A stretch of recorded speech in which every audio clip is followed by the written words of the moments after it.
नमस्कार विद्यार्थी मित्रांनो, स्टँडर्ड 9 मॅथ्स पार्ट 2 मध्ये आपण थर्ड चॅप्टर ट्रायंगल यामध्ये लास्ट टॉपिक जो आहे तो आपण आज शिकणार आहोत. यापूर्वी तुम्ही कॉन्ग्रुएन्सी ऑफ द ट्रायंगल्स हे पाहिलं आहे, बरोबर. कॉन्ग्रुएंट म्हणजे काय? If two figures are coincide with each other then they are called as congruent figures. किंवा त्या figures if they have same shape and same size then they are called as congruent figures.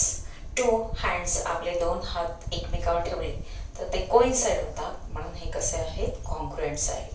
त्याचप्रमाणे इथे square type हे papers आहेत, square region आहेत, हे दोन्ही एकमेकांशी कोइन्साइड होतात, एक्झॅक्टली बरोबर कोइन्साइड होतात, म्हणून हे कसे आहेत? कॉन्ग्रुएंट्स आहेत. सेम शेप आहे आणि सेम साईज सुद्धा. त्याचबरोबर इथे आणखीन एक मी छोटा स्क्वेअर घेतलेला आहे. हा स्क्वेअर आणि हा पण स्क्वेअर आहे, म्हणजे दोघांचाही शेप सेम आहे, पण साईज मात्र डिफरंट आहे. साईज ही लहान आहे, ही मोठी आहे. त्याचप्रमाणे तुम्ही टू ट्रायंगल्स कॉन्ग्रुएंट शिकलात. हे मी दोन ट्रायंगुलर रिजन पेपर कापून घेतलेले आहेत, ते एकमेकावर ठेवले तर ते बरोबर एकमेकाशी कोइन्साइड होतात, बरोबर. पण ह्याच टाईपने जर ठेवले तरच कोइन्साइड होतात. तुम्ही असं ठेवलं तर ते कोइन्साइड होत नाही, किंवा असंही ठेवलं तरी कोइन्साइड होत नाही. म्हणजे ह्याला 1 to 1 करस्पॉन्डन्स अतिशय महत्त्वाची आहे कॉन्ग्रुएन्सी ऑफ द ट्रायंगलमध्ये. सेम शेप सेम साईज, त्यालाच आपण काय म्हणतो? Congruent figures. आता आपण असे फिगर्स बघूया ज्यांचा शेप तुम्हाला सेम दिसतंय, पण साईज मात्र लहान मोठी आहे. म्हणजे जे इथे मी सर्कल्स ड्रॉ केलेले आहेत, ते सर्कल्स एनलार्ज होत गेलेले आहेत, आतून ते बाहेर वाढत गेलेले आहेत. असे जे सर्कल्स आहेत ते कसे दिसत आहे तुम्हाला? सिमिलर दिसत आहे, कारण त्यांचा शेप हा सर्क्युलर आहे, म्हणजे सिमिलर आहे. इथे बघा स्क्वेअर टाईप दाखवलेलं आहे. छोट्या स्क्वेअरपासून मोठ्या स्क्वेअरपर्यंत एनलार्ज होते, किंवा मोठ्या स्क्वेअरपासून छोट्या स्क्वेअरपर्यंत श्रिंक होते.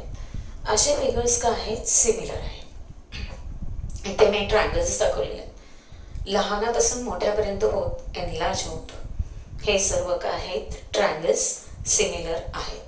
त्याचप्रमाणे इथे मी रेक्टँगल दाखवलेले आहेत. हे रेक्टँगल्स जर बरोबर प्रपोर्शनमध्ये श्रिंक होत गेले तर ते सर्व फिगर्स कशा आहेत? सिमिलर आहेत. रेक्टँगलमध्ये एक विशिष्ट गोष्ट म्हणजे ह्याची जी ब्रेड्थ आहे आणि ही लेंथ आहे, ती लेंथ आणि ब्रेडचा जो प्रपोर्शन आहे किंवा रेशो आहे, तोच रेशो हा आतील रेक्टँगलचाच असायला पाहिजे. म्हणजेच ते रेक्टँगल कसे असतात? सिमिलर असतात. इथे मी सर्कलचा सेक्टर हा पार्ट दाखवलेला आहे, म्हणजेच श्रिंक होणं किंवा एनलार्ज होत आहे सेम प्रपोर्शनमध्ये. हे सर्व फिगर्स कसे आहेत? सिमिलर फिगर्स आहेत. इथे ह्या 2 डायमेन्शनल फिगर्स दाखवल्या. 1 डायमेन्शनल फिगर आहे, इथे सेगमेंट दाखवलेले आहेत AB, CD आणि EF. ह्या AB आणि CD शेप तर सर्व सेम आहेत, कारण सेगमेंट आहेत, बरोबर. म्हणजे ह्या फिगर्स कशा आहेत? सिमिलर आहेत. यामध्ये मी 2 सेगमेंट आहेत CD आणि EF, या दोन्ही मी इक्वल लेंथच्या ड्रॉ केलेल्या आहेत. हे इक्वल लेंथच्या आहेत म्हणजेच काय? त्या एकमेकीवर ठेवल्या तर बरोबर कोइन्साइड होतात, म्हणजे सेक CD कॉन्ग्रुएंट सेक EF, बरोबर. पण ह्या तिन्ही सेगमेंट कशा आहेत? सिमिलर आहेत, किंवा 2 सेगमेंट घेतल्या तरी त्या सिमिलर आहेत. इवन CD आणि EF सुद्धा सेम शेप आहे म्हटल्यानंतर ते कसे असायला हवे? सिमिलर फिगर्स असतील. आता आपण कॉन्ग्रुएन्सी आणि सिमिलर यामध्ये काय फरक आहे तो बघूया. कॉन्ग्रुएंट आणि सिमिलर, कॉन्ग्रुएन्सी आणि सिमिलर मध्ये काय फरक आहे? सपोज आपण ट्रायंगल्स बघूया. ट्रायंगल ABC, कॉन्ग्रुएंटचं साइन हे आहे. Similar congruent triangle PQR. आणि सिमिलर मध्ये आपण कसं लिहितो? Triangle ABC similar triangle PQR. म्हणजेच हे जे साईन आहे म्हणजेच triangle ABC and triangle PQR have same शेपसाठी हे साईन आहे. इथे सुद्धा सेम शेपसाठी आहे आणि having equal size, same shape and same size. इथे मात्र सेम शेप आहे पण साईज मात्र सेम असतीलच असं नाही. सेम असल्या तरी सुद्धा ते सिमिलर आहेतच, बरोबर. साईज मात्र कमी जास्त असू शकते पण ते सगळे प्रपोर्शनमध्ये असतात. त्यानंतर कॉन्ग्रुएन्सीमध्ये ट्रायंगलचे दोन्ही ट्रायंगलचे करस्पॉन्डिंग अँगल्स कॉन्ग्रुएंट असतात. करस्पॉन्डिंग अँगल्स कॉन्ग्रुएंट आणि करस्पॉन्डिंग साइड सुद्धा कॉन्ग्रुएंट असतात अँड करस्पॉन्डिंग साइड्स पण कॉन्ग्रुएंट असतात. Sides congruent. मात्र इथे सिमिलरमध्ये करस्पॉन्डिंग अँगल्स कॉन्ग्रुएंट असतात पण करस्पॉन्डिंग साइड्स हे कॉन्ग्रुएंट असतीलच असे नाही. Corresponding angles are congruent.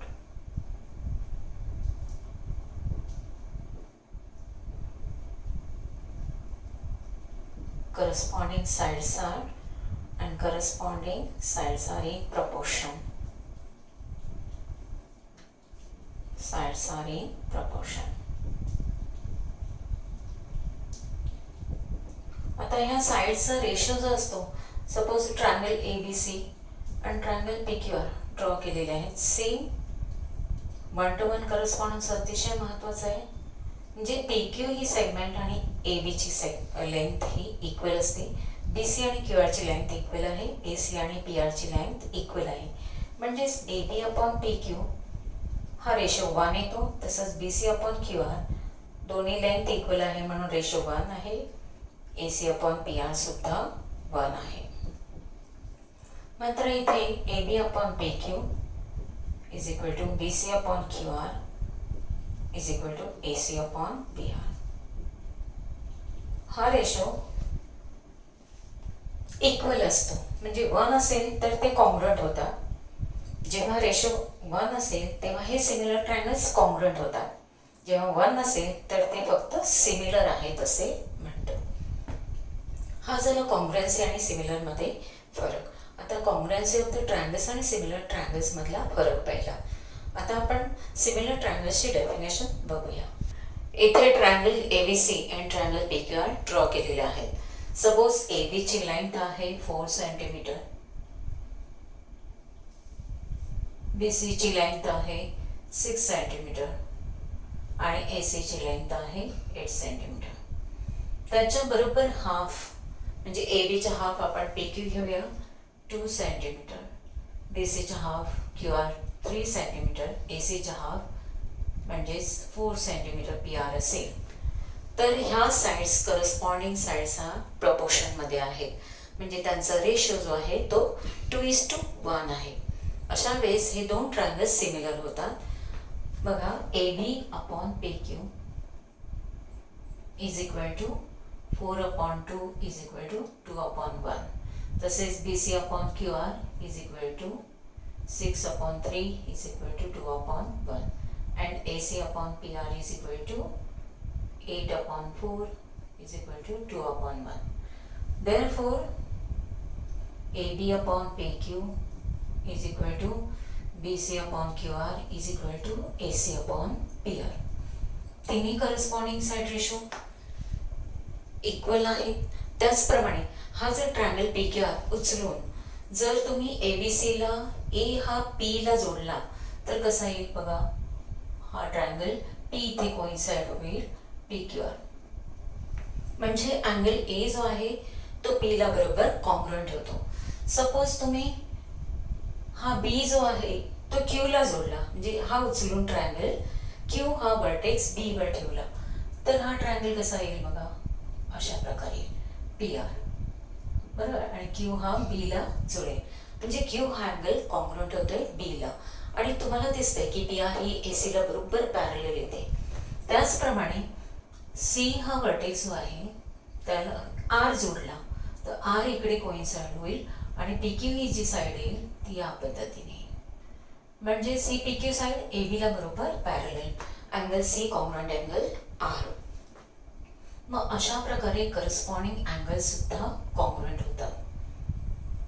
Therefore, angle A congruent angle P and angle B congruent angle Q and angle C congruent angle R. असे 6 फॅक्टर्स, 6 एलिमेंट्स जेव्हा इक्वल असतील तेव्हाच triangle ABC similar triangle PQR आहे असे आपण म्हणतो.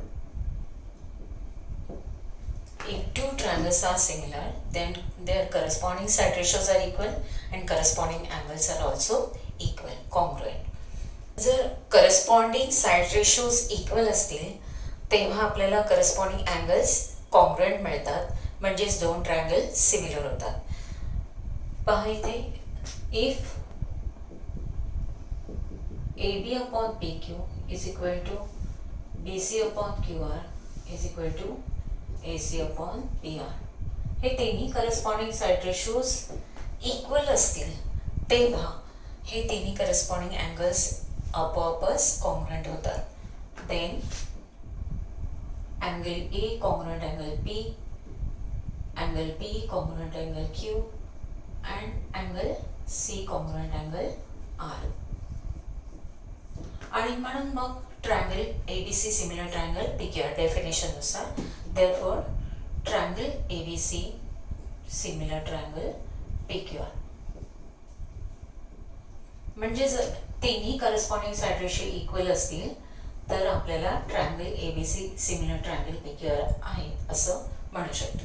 त्याचप्रमाणे also if angle A congruent angle P, angle B congruent angle Q and angle C congruent angle R, then three corresponding side ratios are equal. AB upon PQ is equal to BC upon QR is equal to AC upon PR, and hence triangle ABC similar triangle PQR. म्हणजे जर तिन्ही corresponding angles congruent असतील तरीही दोन triangles similar असतात. आता आपण ह्यावर आधारित प्रॅक्टिस सेट 3.5 बघूया. प्रॅक्टिस सेट 3.5 मध्ये first example, if triangle XYZ similar triangle LMN, then write corresponding angles and corresponding side ratios of two triangles. आता करस्पॉन्डिंग साइड्स बघा, side XY corresponding to side LM, sec YZ corresponding to sec MN and sec XZ corresponding to sec LN, आणि त्याचे corresponding side ratios equal असतात. Now triangle XYZ similar triangle LMN, आपण आधी corresponding side ratio लिहितोय XY upon LM is equal to YZ upon MN is equal to XZ upon LN. हे झाले corresponding side ratios of similar triangles.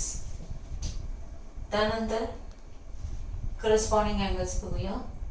Angle X congruent angle L, angle Y congruent angle M and angle Z congruent angle N. X congruent angle L, angle Y congruent angle M and angle Z congruent angle N, corresponding angles of similar triangles. Second example, in triangle XYZ, XY is equal to 4 centimeter, YZ is equal to 6 centimeter and XZ is equal to 5 centimeter. Now if triangle XYZ similar triangle PQR and PQ is equal to 8 centimeter, then find remaining sides of the triangle. remaining sides of the triangle PQR. PQR मधील PQ ही side दिलेली आहे आणि triangle XYZ च्या तिन्ही sides आपल्याला माहित आहे. त्यावरून आपण QR आणि PR फाइंड करायचं आहे. Solution triangle XYZ similar triangle PQR given. Therefore, corresponding side ratios XY upon PQ is equal to YZ upon QR is equal to XZ upon PR. Corresponding sides of similar triangles. Substitute value of XY, YZ and XZ. XY is equal to 4, PQ is given 8, YZ is equal to 6 upon QR is equal to 5 upon PR. Now 4 upon 8 means 1 by 2 is equal to 6 upon QR is equal to 5 upon PR. आपण at a time दोन ratios एकत्र घेऊन QR ची value आणि PR ची value find करणार आहोत. Therefore half is equal to 6 upon QR. Cross multiplying QR is equal to 6 into 2 is equal to 12. QR is equal to मिळाले 12. त्यानंतर 1 by 2 is equal to 5 upon PR. Cross multiply केलं PR is equal to 5 into 2 that is equal to 10. PR is equal to आपल्याला मिळाले 10. अशा प्रकारे remaining sides of the triangle PQR that is QR is equal to 12 units and PR is equal to 10 units. Third example बघूया. Question number 3 आहे sketch 2 similar triangles. आपल्याला 2 similar triangles draw करायचे आहेत. त्याचप्रमाणे त्याचे करस्पॉन्डिंग अँगल्स आपण identical मार्क्सने किंवा सेम सिम्बॉलने दाखवणार आहोत. त्याचबरोबर त्याचे करस्पॉन्डिंग साइड्ससुद्धा असे नंबर्स घ्यायचे की ते प्रपोर्शनमध्ये असतील. तर आपण सपोज ट्रायंगल ABC आणि ट्रायंगल XYZ काढूया.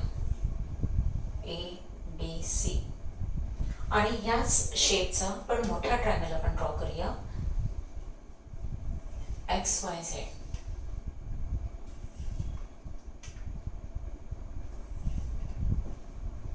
XYZ.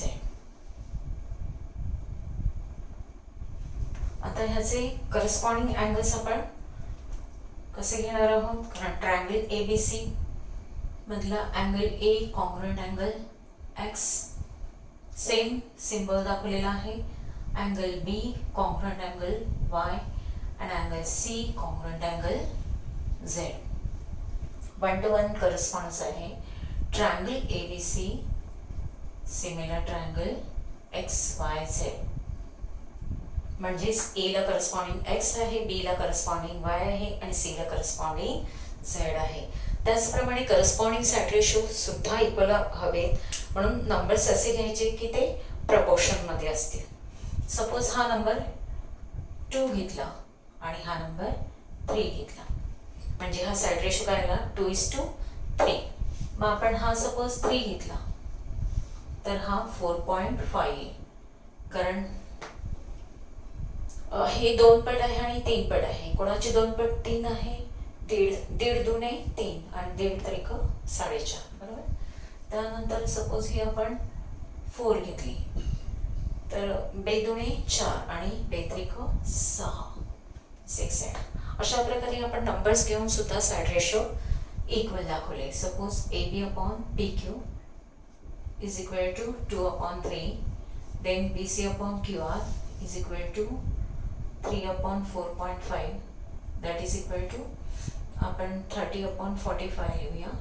एक प्लेस डेसिमल घर पुढे सरकवलं तर इथे 30 आणि इथे 45. 2/3. AC upon PR is equal to 4/6. 2 ने डिवाइड केलं तर 2/3. Therefore AB upon PQ is equal to BC upon QR is equal to AC upon PR. Numbers आपण बरोबर घेतलेला आहे, नाहीतर सरळ इथे 2 घेतलं तर इथे 4 करा, डबल करा तुम्ही तरी चालेल.